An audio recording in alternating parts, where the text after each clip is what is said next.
In the aftermath of the death of Hugo Chavez, conspiracy theories are flying around about whether the Venezuelan leader's death could have been chemically induced by means of an exotic cancer bioweapon. Hugo Chavez himself once speculated that the United States had a cancer weapon after being diagnosed with the disease in 2011.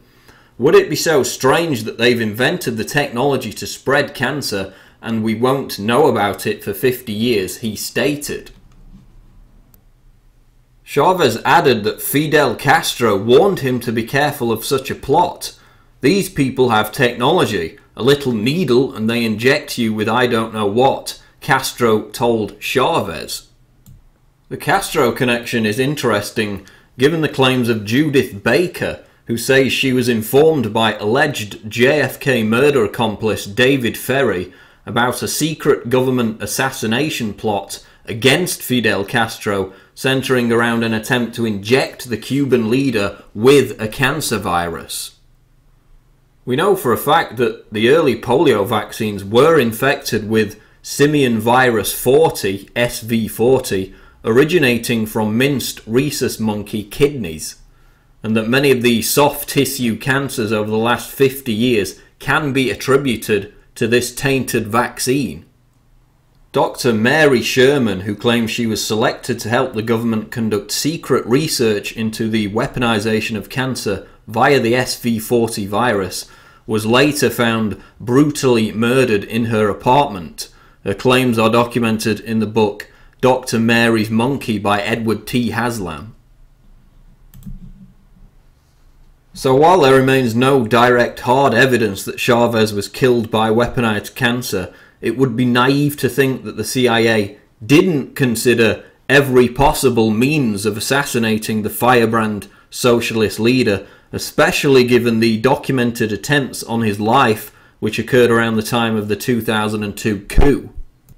Attempts which were documented by historian William Blum and of course BBC investigative reporter Greg Palast.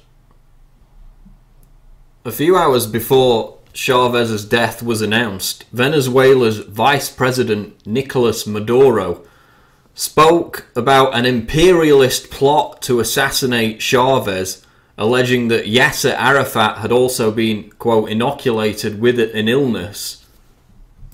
And in fact, there is some evidence to suggest, as shown in this New Scientist report, that Arafat was indeed poisoned using a radioactive substance.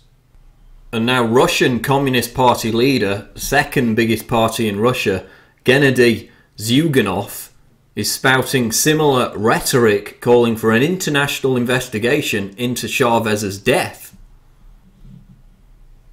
How did it happen that 6 leaders of Latin American countries which had criticised US policies and tried to create an influential alliance in order to be independent and sovereign states fell ill simultaneously with the same disease, Zyuganov told Russian state television, referring to other leaders such as Brazil's current president Dilma Rousseff, Paraguay's Fernando Lugo, and the former Brazilian leader Luiz Inácio Lula da Silva, all of whom developed cancer in recent years.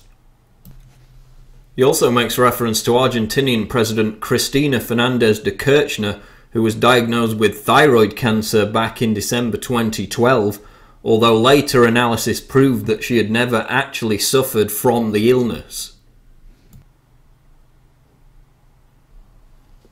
So was Hugo Chavez killed by an exotic bioweapon, a form of weaponized cancer? While there's no hard evidence at this time, the poisoning of Alexander Litvinenko, who was almost certainly killed by Russian intelligence agents, reminds us that this is a common tool of covert state-sponsored assassination. This is Paul Joseph Watson reporting for Infowars.com.